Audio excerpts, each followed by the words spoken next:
Ya itulah, di tubuh kita masih ada jin beat, terus ketemu sama jin beatnya orang yang ada di tubuh orang tersebut.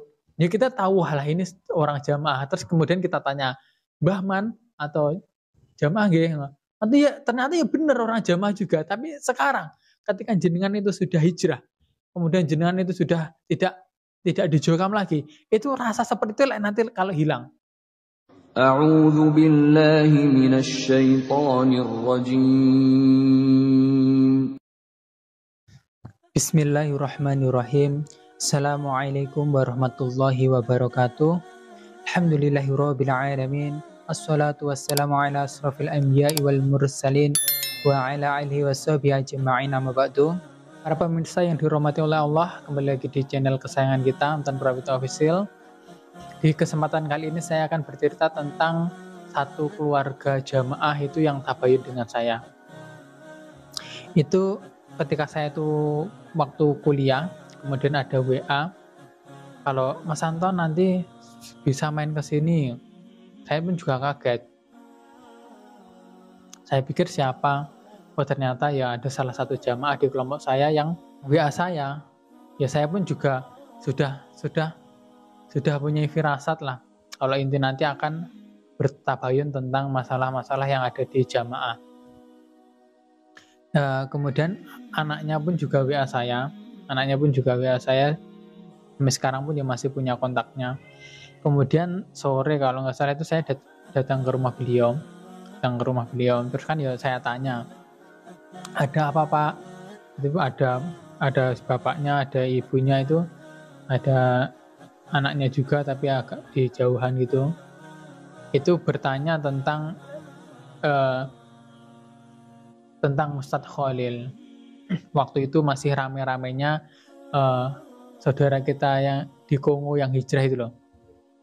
Nah itu saat rame-ramenya hijrah di Kongo, itu beliau pun sudah membuka ucapan terlebih dahulu, ngomong kalau Ustadz Khalil itu pengen meluruskan jamaah, bukan pengen untuk merusak jamaah atau meresolusi dalam jamaah. Loh, saya tanya, loh, jenengan tahu itu dari mana? Oh katanya itu ada keponakannya pun juga yang sudah hijrah atau keluar dari Jokam itu kemudian memberitahu bapak tersebut. Kemudian agar lebih mantap, kemudian ditanyakan kepada saya, ya karena saya juga sudah keluar, makanya apakah ini problem yang sama? Ya saya ceritakan, ini Pak, jenengan dapat info itu kan hanya dari satu pihak saja, hanya dari pihak keimaman atau dari pengurus. Namanya juga jamaah biasa itu kan ya tahunya pasti dari teks setiap bulan itu atau nasihat dari Pak Yainya atau mubaliknya yang ada di kelompok. Pastinya itu. Nah kalau saya ini sudah tabayun langsung terhadap Ustadz Khalil.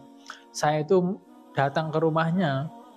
Nah kemudian apa yang disampaikan oleh keimaman itu dan apa yang disampaikan oleh Ustadz Khalil itu tidak sama. Makanya kalau jenengan pengen mendapatkan informasi yang sahih ya harus tabayun, menerima informasi dari kedua belah pihak.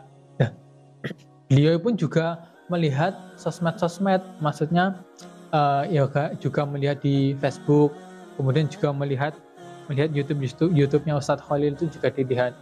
Lelangge, jenengan kan sudah lihat sendiri seperti itu. Kemudian saya berikan dua, kalau nggak salah itu dua dalil yang menjadi andalan di Jokam itu. Yang pertama ya la Islama itu di Sunan Ad-Darimi itu. Terus kemudian sama layahilu li salasatin itu yang dari Musnad Ahmad itu. Nah iya dua kitab ini loh Pak, di jamaah ini mangkulnya ini dari mana atau dari siapa? Kemudian hadisnya ini seperti apa? Makanya ya kita kan nggak tahu toh. Ya saya memposisikan diri ya seperti orang yang tidak tahu, kita ini sama-sama orang yang tidak tahu, makanya kita tanya kepada orang yang lebih tahu. Monggo tanya ke mubaliknya Jokam ya monggo. Kemudian Saya itu loh siap juga Pak, dipertemukan sama Pak Yai kelompok itu saya juga siap. Saya dipertemukan dengan siapa saja. Dan malah jenengan ini disuruh tidak boleh berhubungan dengan saya, tidak boleh komunikasi dengan saya. Itu seperti apa toh Pak? Masa kita itu ngaji 3 kali dalam seminggu, kemudian kok malah disuruh untuk tidak berhubungan dengan orang yang sudah berubah kepahaman atau sudah keluar dari jamaah. Kan ya lucu toh Pak.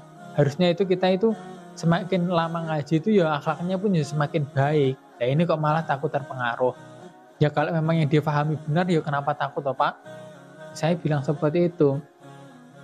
Makanya monggo saya siap dipertemukan kapan saja. Ngobrol baik-baik ngeten iki lho Pak, nggih mboten ora gini-gini. Kan seperti itu. Tidak kenapa-kenapa. Masa jenengan langsung mau menerima apa yang saya sampaikan. Kalau jenengan tidak percaya dengan saya, ya malah bagus.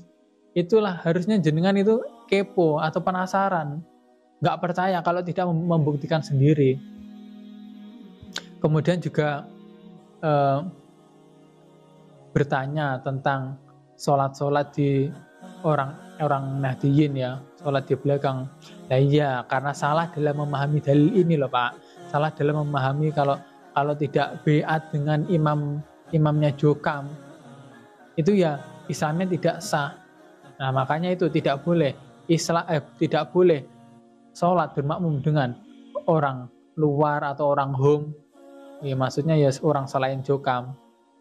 Makanya jenengan itu boleh sholat dengan orang NU, di sebelah jenengan ini ada musola NU. Jenengan ini loh di sini loh terdengar azan, tapi hati kita itu tidak terketuk, hati kita itu tidak menyaut panggilan Allah. Azan ini kayak seakan-akan kalau yang azan ini bukan masjidnya kita, itu ya rasanya itu beda ya, kayak mendengar biasa saja. Getaran di hati ini tidak ada. Ya itu Pak, yang salah itu seperti itu. Masa itu tetangga kita atau musola di dekat rumah kita itu azan, dan kita malah sholat di rumah. Kita tidak sholat dengan mereka, kan ya lucu tuh Pak. Makanya ini paham-paham seperti ini yang salah, yang diluruskan oleh Ustadz Khalil ya pemahaman seperti ini. Nah kemudian juga anaknya yang perempuan ini juga bertanya, kalau nikah sama orang selain jamaah gimana Mas? Ya saya jawab, ya nikah sama orang muslim itu boleh. Mau nikah sama ahlul kitab saja boleh. Lah mereka ini muslim apa enggak? Ya karena salah dalam memahami dalil ini loh. Dalil la Islama ini akhirnya tidak boleh nikah sama orang selain jamaah. Ya anggapannya apa? Ya anggapannya mereka itu kafir. Kalau dibilang takfiri nggak mau. Akan tetapi ya pengamalannya seperti itu, tidak mau bermakmum, tidak mau menikah dengan orang selain golongan mereka. Ya kalau tidak mau menikah dengan golongan mereka itu nggak masalah. Ingin nikahnya sesama Jokam, sama jamaah itu nggak masalah, asal jangan karena menganggap mereka itu kafir. Gitu loh. Terus kemudian ya boleh nikah sama orang Nahdiyin. Ya saya bilang seperti itu. Ya mungkin karena anaknya ini deket sama Ikhwan Nahdiyin atau seperti apa, saya juga kurang paham. Tapi ya pertanyaan seperti itu ya saya jawab apa adanya. Jika boleh nikah dengan orang di luar jamaah itu boleh, asal sama-sama Islam, kan seperti itu. Ya kemudian itu mereka itu ya penerimaannya itu juga baik. Terus kemudian WA saya pun juga masih bisa melihat story mereka, terus mereka juga bisa melihat story saya. Kemudian di Facebook itu juga berteman di Facebook. Tetapi setelah besoknya itu didatangin oleh Pak Yai kelompok, ya mungkin saya kurang paham juga dinasihati seperti apa. Nah akhirnya itu kontak saya itu sudah tidak bisa melihat story WA-nya. Kemudian di Facebook juga tidak pernah muncul, di beranda itu juga tidak ada. Ya saya sebenarnya berhusnuzon sih, tapi ya bisa jadi memang sosmed atau WA saya ini diblokir, bisa jadi karena ya dinasihatin oleh Pak Yai kelompok tersebut. Gini loh, di jamaah itu atau orang yang lagi rame-rame ini memang real atau memang nyata yang namanya jin baiat itu memang nyata, memang ada. Ya para pemirsa ini ya boleh percaya, boleh tidak. Akan tetapi jenengan buktikan dulu ketika kita itu masih di jamaah atau masih di jokam, itu melihat seseorang itu, wah ini jamaah, wah ini bukan, itu kayak kita itu hatinya atau sudah ada sinyal. Ya itulah, jadi di tubuh kita masih ada jin beat, terus ketemu sama jin beatnya orang yang ada di tubuh orang tersebut. Ya kita tahu hal ini orang jamaah, terus kemudian kita tanya, Mbah Man atau jamaah nggih? Nanti ya ternyata ya benar orang jamaah juga. Tapi sekarang ketika jenengan itu sudah hijrah, kemudian jenengan itu sudah tidak dijokam lagi, itu rasa seperti itu nanti kalau hilang. Percaya nggak percaya ya jenengan buktikan sendiri. Itu salah satu contohnya. Kemudian kalau kita masih tetap di kubangan di jokam, kemudian kita tidak membekali diri dengan ilmu tauhid dan ruqyah mandiri, itu nanti ya kita mudah dimasuki doktrin lagi, atau bahasa mereka ya diterobosin atau dinasihatin, itu kita mudah ikut mereka lagi. Ya intinya lemah lah kita, hati kita itu lemah.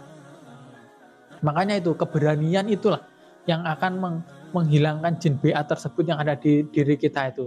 Ya banyak itu video-video yang orang yang setelah diruqyah itu jin beatnya keluar terus kemudian kesurupan, itu banyak.